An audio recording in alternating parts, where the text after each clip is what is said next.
Word on H, Ukraine builds its own army of drones. Home-ground Maviks take to the skies, given the front a new technological age. Meanwhile, Russia sinks deeper into darkness, teenagers forced to fight under threat of prison as Putin's war machine runs out of men, and how the unsinkable nuclear tensions return. The Doomsday Clock creeps toward midnight as Washington and Moscow test the limits of global fear. Welcome to Ukraine Today. I'm Zorislava Kolesnikova. Stay tuned. It's getting hotter by the minute.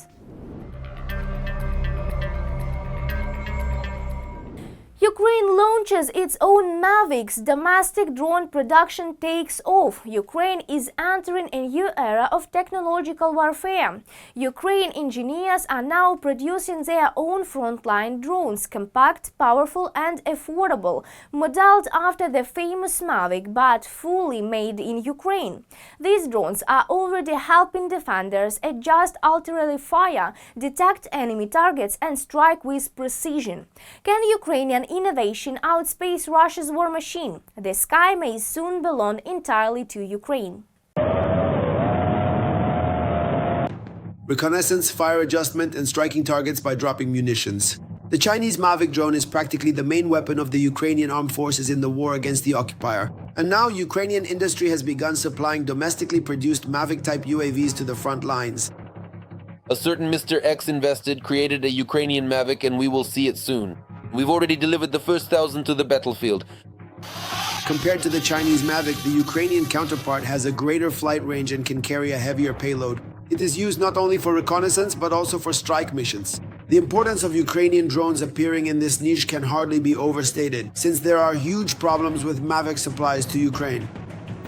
DJI has banned sales to Ukraine, piously claiming that its products are not intended for military purposes, so drones have to be purchased from third parties. The security issues are obvious. The Pentagon has banned any use of DJI drones which send data back to the manufacturer. DJI has also added security features that make it impossible for the latest models to fly in restricted zones, including Ukraine, without extensive hacking. Finally, sovereign drone production appears to be a key strategic capability for the future. The Chinese Mavik drone's counterpart is called the Shmavik. But despite its ironic name, it has already been certified and boasts some serious features. The Shmavik is positioned as a tactical reconnaissance drone designed to carry out operational tasks on the front lines, unlike the civilian Mavik, which is mainly used for aerial photography and videography. The Shmavik is built for combat conditions. It has an operational range of up to 15 kilometers, a flight time of up to 60 minutes, and is equipped with a reliable navigation system that is resistant to interference. As early as last year, the government announced its interest in replacing Chinese drones. Now, manufacturers have already certified Ukrainian Maviks and set up production. As of today, it is impossible to completely replace the entire fleet of Yazychniks currently present in Ukraine in a short period of time.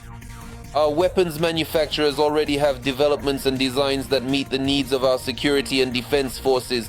Now it is necessary to scale up this production, minimize the number of foreign counterparts as much as possible, and transition to domestic models. There are already many Ukrainian analogs of the Mavik, including Yukar Porter, Yaitia, and the charming Shmavik. They are larger than DJI Mavik drones, equipped with long-range communication, interference resistance, and are more expensive. However, they may turn out to be more economical due to their greater reliability. For us, the key indicator is not the price per drone, but the cost of a single mission. While a typical Mavik performs about 60 missions per drone, our systems on average complete around 300 missions per unit. With a comparable purchase price, the cost of a single mission is 5 times lower. This means that military units operating our drones receive a much greater overall economic benefit. Drone manufacturer. Independent UAV production is a crucial element in modern warfare. And Ukraine knows this better than anyone, as both short-range UAVs and long-range strike drones have become vital components of national defense.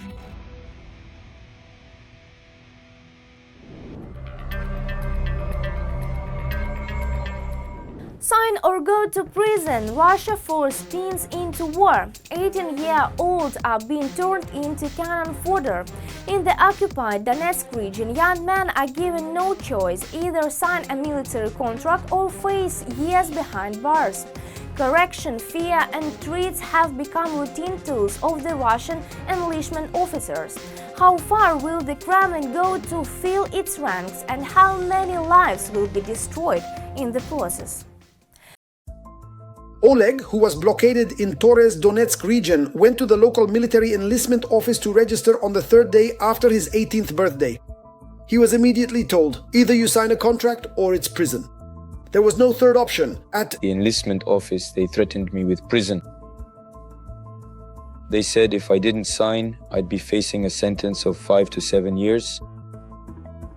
It was impossible to leave the training ground. Everything was under strict control. At every corner of the camp, there were military patrols. The inhumane treatment by Russian instructors drove young men to suicide. But even those who managed to withstand this pressure didn't live long. Residents of temporarily occupied territories who end up in the Russian army are sent straight into local assaults after only a brief period of training. Oleg was lucky. He surrendered immediately and survived. The attitude of the command, because we're from the occupied territories, they blame us for everything that's happening, for the war. The command would often say, just get there, we'll drop off food. We'd reached the designated point, but nothing was ever dropped off. We lived in the forest belts without food or water. We survived as best we could. There are many people like Oleg. The temporarily occupied territories of Ukraine have been incorporated into the Southern Military District. And there, they plan to recruit up to 100,000 soldiers into the Russian army. This was reported by Dmytro Kukarchak, Deputy Commander of the 3rd Army Corps of the Ukrainian Armed Forces. Russia has officially incorporated the occupied territories of Ukraine into the Southern Military District. And now it is beginning to mobilize the local population. The occupiers plan to mobilize 50,000 to 100,000 men between the ages of 18 and 55 to fight against Ukraine. Previously, mobilization was carried out only in the occupied territories of Donetsk, Luhansk regions, and Crimea. The Russian State Duma has passed a law that allows conscription into the army throughout the entire year, from January 1st to December 31st. Russia has legalized the conscription of residents from the temporarily occupied territories of Ukraine. Now mobilization can be carried out all year round. According to the new rules, after receiving an electronic summons, a person is required to report to the so-called military enlistment office no later than 30 days. According to the CNS, occupation military enlistment offices in Melitopol have already received instructions from Moscow to begin compiling military lists of men aged 18 to 50. In Melitopol, they are once again going door to door checking documents, especially among utility workers, construction workers, and security guards, those who can be quickly sent to the second line without preparation. Previously, mobilization activities were carried out only in the occupied territories of Donetsk, Luhansk regions, and in Crimea. Now they have expanded to all occupied regions, which indicates yet another attempt by the Kremlin to make up for losses at the front at the expense of Ukrainians. Forced mobilization in the occupied territories. This is what I was talking about. The number of personnel in the so-called 1st and 2nd Army Corps of the LNR was increased from 35,000 to 100,000 as early as 2022. Now, in some cities in the occupied territories of Luhansk region, local residents themselves call them women's towns. Not because, well, let's say it's not meant as an insult, a complete absence of male population, total mobilization. Losses in the so-called meat assaults have to be compensated somehow. The number of contract soldiers and the money for them is decreasing. Total mobilization in the temporarily occupied territories. This is an attempt to make up for the losses. Having survived and ended up in Ukrainian captivity, Oleg realized that his life in the Russian army wasn't worth a dime. After ending up in the Russian army, I realized it's all bullshit because they just want to wipe us all out here.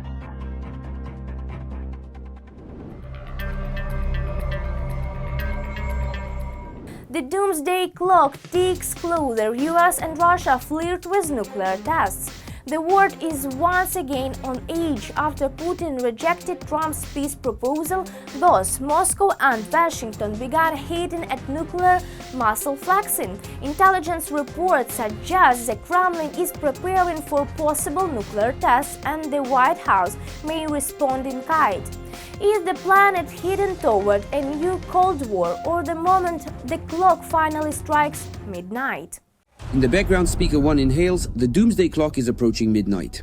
After Putin refused to accept Trump's terms for ending the war in Ukraine, Russia and the US began brandishing their nuclear clubs. The White House and the Kremlin started considering conducting nuclear tests.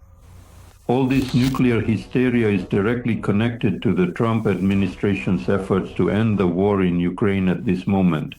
The Russian Federation is trying to use the topic of possible nuclear tests as the last argument of kings in the process of carrying out its own plans to end the war.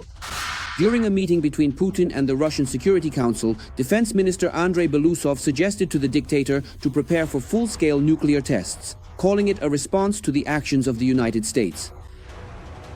At the end of this year, the US plans to adopt a new medium-range missile system, Dark Eagle, equipped with hypersonic missiles with a range of 5,500 kilometers. Furthermore, there are comprehensive plans to deploy this system in Europe and the Asia-Pacific region in the near future. The flight time of such a missile from Germany, where this missile system is planned to be stationed, to targets in central Russia would be about 6 to 7 minutes. In reality, it was Putin and his cronies who first set the wheels of nuclear escalation in motion. The development of the Burevestnik made it possible to conduct tests of the Poseidon. There is simply no equal to this weapon. The President personally oversaw the implementation of this project from start to finish. We can see the result, an increase in the country's defense capability. And today, those individuals and groups abroad who wish us harm, who harbor ill intentions toward our nation, should be preparing themselves to bow in submission before our Supreme Commander-in-Chief, just to make absolutely certain that this incredibly powerful weapon is not, under any circumstances, used against them. The statement by the US President about possible nuclear tests, as well as the launch of the Minuteman III intercontinental ballistic missile, were responses to the threats posed by the Burevestnik and Poseidon. Russia conducts tests, China conducts tests, but they don't talk about it. You know, we are an open society, we are different. We have to talk about it, otherwise you'll write about it yourselves. They don't have journalists who would write about it. We will conduct tests. Nuclear tests are a serious step. Officially, the superpowers have not conducted them for more than 30 years. Moscow last tested its atom in 1990, the US in 1992. The key document in the matter of mutual deterrence between the two nuclear superpowers is the bilateral treaty between Russia and the US, New START, on mutual reduction and monitoring of nuclear arsenals.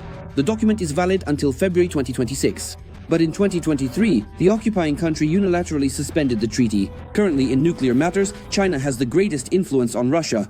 Beijing has not yet had its final say. And let me remind you, it was precisely the reaction of official Beijing at the time that put an end to the Russian Federation's attempts to destabilize the international arena by potentially using tactical nuclear weapons on Ukrainian territory.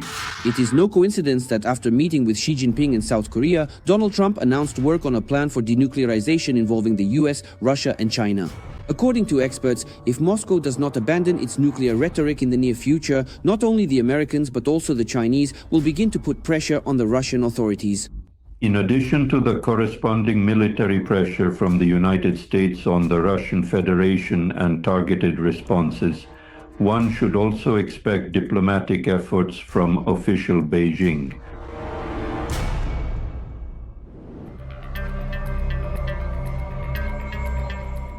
That's all for today on Ukraine Today. If you believe the truth must be louder than propaganda, like, comment and subscribe. Your support helps us stay on the information front line, expose the Kremlin's lies and defend Ukrainians' voice around the world. Stay strong, stay informed and stay with Ukraine.